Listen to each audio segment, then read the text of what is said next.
Halo, sahabat setiaku penyimak channel Mas Nugroho.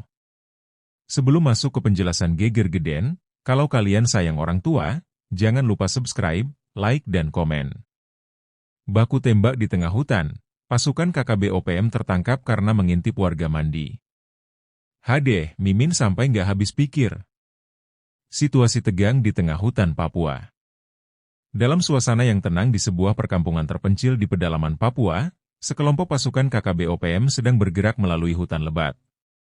Mereka sedang mencari suplai makanan untuk bertahan hidup, karena pergerakan mereka telah diawasi oleh pasukan keamanan Indonesia. Situasi ini membuat mereka terpaksa bersembunyi dan menghindari wilayah yang ramai penduduk. Pasukan kecil ini dipimpin oleh seorang komandan muda, Yonas, yang dikenal cerdik dan berani. Misi mereka sederhana, mendapatkan bahan makanan dari kampung terdekat tanpa terdeteksi oleh penduduk ataupun pihak berwajib. Namun, mereka tidak menyadari bahwa gerak-gerik mereka telah terpantau oleh tim intelijen rahasia pasukan elit Indonesia. Sementara itu, di kampung yang menjadi sasaran, kehidupan berjalan seperti biasa. Para penduduk menjalankan aktivitas sehari-hari, termasuk seorang wanita muda bernama Marta yang memutuskan untuk mandi di sungai kecil dekat kampungnya. Sungai itu dikenal sebagai tempat favorit penduduk untuk mencari kesegaran.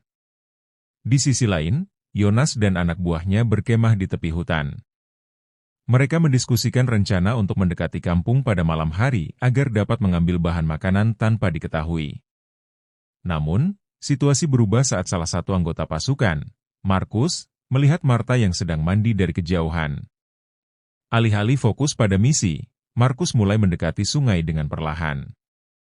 Dia merasa tergoda untuk mengintip lebih dekat, meskipun telah diperingatkan oleh Yonas untuk tetap berada di tempat. Markus berpikir bahwa sebentar saja tidak akan membawa masalah. Ketika Markus mengintip dari balik semak-semak, dia tidak menyadari bahwa suara langkah kakinya membuat Marta merasa ada yang mengawasi. Marta dengan cepat menyadari kehadiran seseorang dan segera berteriak meminta pertolongan. Teriakan Marta menarik perhatian penduduk kampung yang segera berkumpul. Mereka mencurigai ada penyusup di sekitar sungai. Sebagian dari mereka melaporkan kejadian ini kepada aparat keamanan setempat, yang telah bekerja sama dengan tim pasukan elit.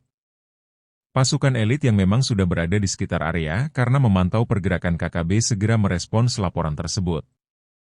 Mereka menyusun strategi untuk mengamankan situasi tanpa menimbulkan keributan besar di kampung.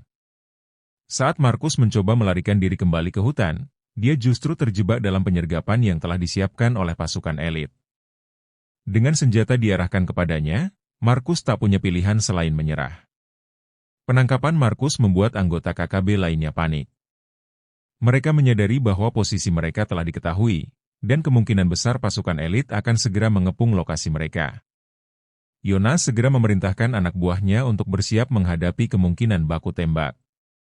Dia tahu bahwa mereka harus bertahan jika ingin keluar dari situasi ini hidup-hidup. Di bawah bayang-bayang gelapnya malam, baku tembak sengit terjadi antara pasukan KKB dan pasukan elit. Suara tembakan menggema di seluruh penjuru hutan, membuat penduduk kampung semakin ketakutan. Dengan perlengkapan dan taktik yang lebih unggul, pasukan elit berhasil menguasai pertempuran. Satu persatu anggota KKB berhasil dilumpuhkan. Melihat situasi semakin tidak terkendali, Yonas mencoba melarikan diri sendirian. Namun, dia terluka parah akibat tembakan di kakinya, membuatnya sulit bergerak jauh. Akhirnya, Yonas pun tertangkap setelah upayanya melarikan diri gagal. Dengan ditangkapnya pemimpin pasukan, seluruh operasi KKB di wilayah tersebut dinyatakan berakhir. Setelah baku tembak mereda, pasukan elit memastikan bahwa situasi sudah aman. Mereka memberitahu penduduk kampung bahwa ancaman dari KKB telah berhasil diatasi. Hal ini membawa kelegaan besar bagi penduduk, terutama Marta, yang menjadi sasaran awal insiden tersebut. Pasukan elit segera mengevakuasi Markus dan Yonas yang terluka. Mereka dibawa ke pos sementara untuk mendapatkan perawatan medis dasar sebelum dipindahkan ke markas utama untuk interogasi lebih lanjut. Selain menangkap anggota KKB, pasukan elit juga menyita senjata, amunisi, dan barang-barang lain yang ditinggalkan di lokasi pertempuran. Temuan ini menjadi bukti penting untuk memetakan jaringan KKB di wilayah tersebut. Setelah situasi benar-benar terkendali, pihak keamanan memulai investigasi mendalam. Markus dan Yonas diinterogasi untuk mendapatkan informasi mengenai pergerakan KKB di daerah lain. Dalam interogasi, Markus mengaku bahwa insiden di sungai terjadi karena dia lengah dan tergoda untuk mengintip warga mandi. Pengakuannya ini membuat pihak keamanan dan penduduk kampung merasa geram sekaligus heran dengan kelalaian pasukan KKB. Berita tentang penangkapan anggota KKB dengan latar belakang yang tidak biasa ini segera menyebar. Media lokal melaporkan kejadian ini dengan berbagai sudut pandang, menyoroti betapa lengahnya KKB dalam menjaga disiplin anggotanya. Pasca insiden ini, penduduk kampung mulai lebih berhati-hati. Mereka meningkatkan pengawasan di sekitar kampung dan bekerja sama dengan pihak keamanan untuk mencegah kejadian serupa di masa depan. Keluarga Yonas yang tinggal di wilayah lain di Papua mengajukan permohonan maaf secara terbuka kepada masyarakat atas tindakan Yonas dan pasukannya. Mereka juga meminta agar Yonas diberi kesempatan untuk bertobat. Berdasarkan informasi yang diperoleh dari Yonas dan Markus, pihak keamanan memperluas operasi untuk membongkar jaringan KKB lainnya.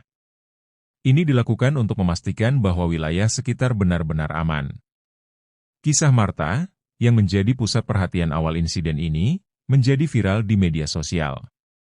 Banyak yang memuji keberaniannya melapor dan membantu pihak keamanan menangkap anggota KKB.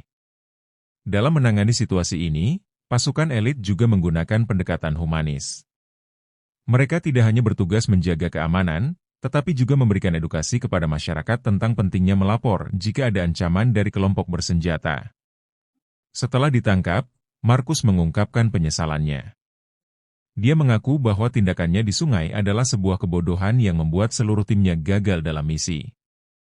Yonas, yang sebelumnya dikenal sebagai komandan tangguh, merasa malu atas kegagalannya mempertahankan disiplin pasukannya. Dia mengaku bahwa insiden ini adalah bukti lemahnya kontrol dirinya terhadap anak buah. Pihak berwenang memulai program deradikalisasi bagi Yonas dan Markus. Mereka diberikan bimbingan agar dapat meninggalkan ideologi radikal yang selama ini dianut. Insiden ini menjadi pelajaran penting bagi semua pihak.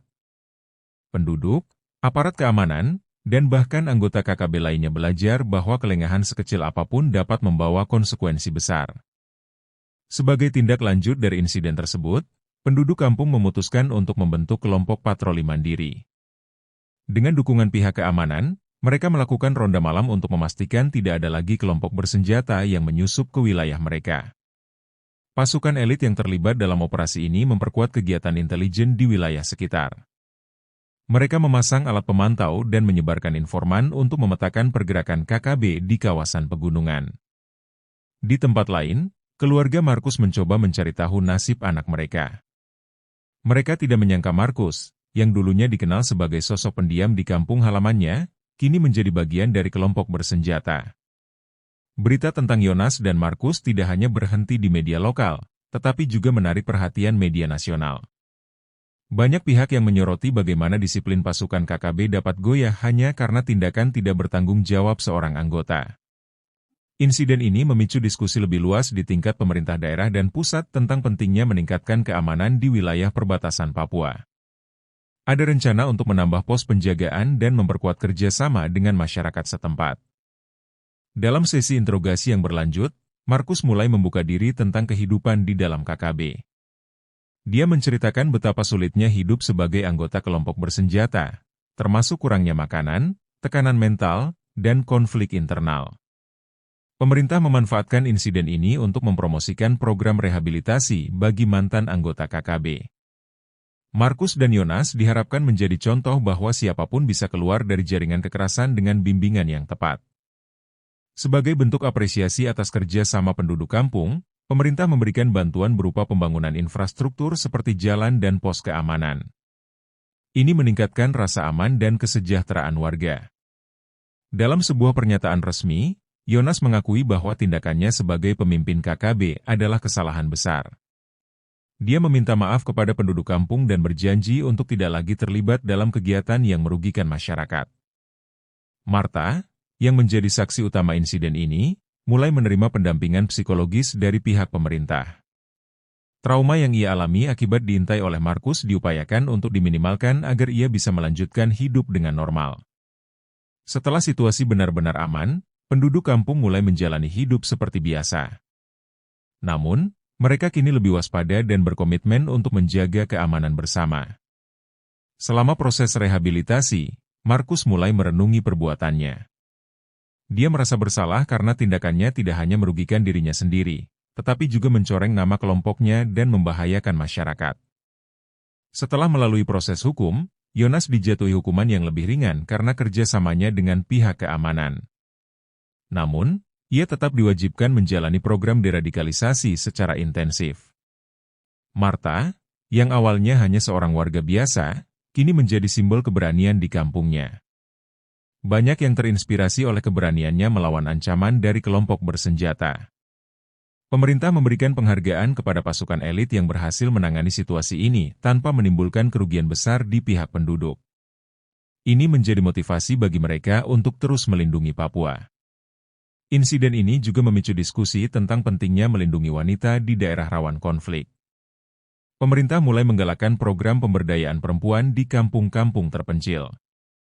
Sebagai bentuk dukungan moral, keluarga Markus menulis surat terbuka kepada masyarakat Papua, meminta maaf atas tindakan anak mereka dan berharap Markus diberi kesempatan untuk memperbaiki hidupnya. Media nasional mulai membahas bagaimana konflik di Papua berdampak pada kehidupan masyarakat kecil. Kasus Markus dan Yonas menjadi contoh bagaimana konflik dapat menghancurkan kehidupan individu dan keluarga mereka. Pemerintah mulai mengadakan program pendidikan keamanan bagi penduduk kampung, termasuk bagaimana mengenali tanda-tanda penyusupan kelompok bersenjata dan cara melaporkannya dengan aman. Setelah melalui proses rehabilitasi, Markus diundang sebagai narasumber dalam program deradikalisasi. Dia berbagi pengalaman hidupnya sebagai anggota KKB dan bagaimana dia berhasil keluar dari jaringan tersebut. Yonas mulai menunjukkan perubahan positif. Dia menggunakan pengalaman pahitnya untuk mendorong mantan anggota KKB lainnya agar menyerah dan kembali ke masyarakat. Setelah insiden ini, kampung yang sebelumnya rawan menjadi contoh keberhasilan dalam menjaga keamanan dengan kerjasama antara masyarakat dan pihak berwajib. Insiden ini menjadi cerita yang terus diceritakan oleh penduduk kampung. Kisah Markus yang tertangkap karena mengintip dianggap sebagai pelajaran penting bagi generasi mendatang. Meski situasi sudah aman, pasukan elit tetap berjaga di sekitar wilayah tersebut untuk memastikan tidak ada lagi ancaman dari kelompok bersenjata. Sebagai hasil dari insiden ini, pemerintah mulai memperhatikan kebutuhan kampung tersebut. Berbagai fasilitas baru seperti sekolah, klinik, dan pasar dibangun untuk meningkatkan kualitas hidup masyarakat. Setelah menjalani hukuman dan rehabilitasi, Markus diizinkan kembali ke kampung halamannya. Dia bertekad untuk memulai hidup baru dan menebus kesalahannya. Yonas, yang kini telah bebas, mendirikan sebuah lembaga sosial untuk membantu mantan anggota KKB kembali ke masyarakat. Dia berharap pengalamannya dapat mencegah orang lain mengikuti jalan yang salah. Dengan semakin banyaknya anggota KKB yang menyerah, wilayah Papua menjadi lebih damai. Penduduk mulai menikmati kehidupan tanpa rasa takut yang selama ini membayangi mereka. Marta, yang sempat trauma, kini melanjutkan hidup dengan semangat baru. Dia terlibat aktif dalam berbagai kegiatan sosial di kampungnya dan menjadi panutan bagi banyak orang. Kisah ini berakhir dengan pesan penting, kerjasama antara masyarakat, pemerintah, dan pasukan keamanan adalah kunci untuk menciptakan Papua yang damai. Insiden ini menjadi bukti bahwa harapan dan perubahan selalu mungkin terjadi,